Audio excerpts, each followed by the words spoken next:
Hello, everyone, and welcome to Berean Ministries, where we search the scriptures daily.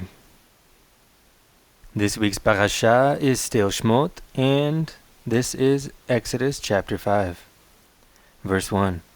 Afterward, Moshe and Aaron came and said to Pharaoh, "This is what the Lord, the God of Israel, says, Let my people go, that they may hold a feast to me in the wilderness." So if you see our video on the calendar, we discuss the word for the Lord's appointed times, which is the word moed, which is translated as appointed times, or sometimes as seasons, and sometimes it's translated as feast. So this is a different word. This is the word chag, as in Chag Sameach, happy feast, happy Jewish holiday. That's the word Chag. The Feast of Unleavened Bread is Chag Hamatzot. So this word is easier to translate to the word feast. It makes more sense to translate this one as feast. Verse 2. Pharaoh said, "Who is the Lord, that I should listen to his voice to let Israel go? I don't know the Lord, and moreover, I will not let Israel go." Verse 3. They said, "The God of the Hebrews has met with us. Please let us go 3 days' journey into the wilderness and sacrifice to the Lord our God, lest he fall on us with pestilence or with the sword." The king of Egypt said to them, "Why do you, Moses and Aaron, take the people from their work? Get back to your burdens." Pharaoh said, "Behold, the people of the land are now many, and you make them rest from their burdens." The same day Pharaoh commanded the taskmasters of the people and their officers, saying, "You shall no longer give the people straw to make brick as before. Let them go and gather straw for themselves.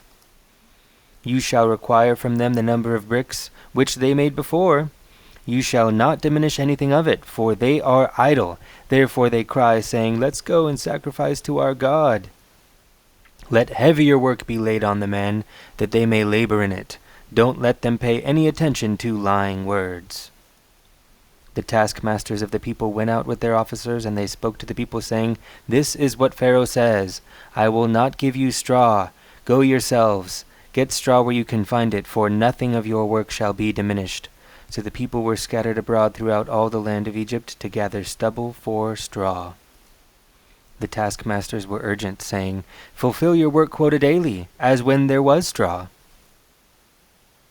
The officers of the children of Israel, whom Pharaoh's taskmasters had set over them, were beaten and were asked, "Why haven't you fulfilled your quota both yesterday and today, in making brick as before?"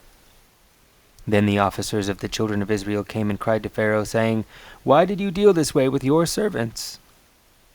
No straw is given to your servants, and they tell us, 'Make brick.' And behold, your servants are beaten, but the fault is on your own people." But Pharaoh said, "You are idle, you are idle. Therefore you say, 'Let's go and sacrifice to the Lord.' Go therefore now and work.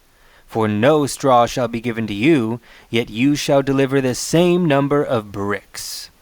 The officers of the children of Israel saw that they were in trouble when it was said, "You shall not diminish anything from your daily quota of bricks."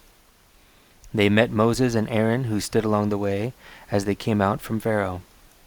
They said to them, "May the Lord look at you and judge, because you have made us a stench to be abhorred in the eyes of Pharaoh and in the eyes of his servants, to put a sword in their hand to hurt us." The word hurt is a euphemism. That's not what it says in the World English Bible. Go ahead and check your own Bible translation, whichever version you have. Verse 22. Moses returned to the Lord and said, "Lord, why have you brought trouble on this people? Why is it that you have sent me? For since I came to Pharaoh to speak in your name, he has brought trouble on this people. You have not rescued your people at all." Chapter 6, verse 1. The Lord said to Moses, "Now you shall see what I will do to Pharaoh, for by a strong hand he shall let them go, and by a strong hand he shall drive them out of his land." That's it for Parashat Shemot.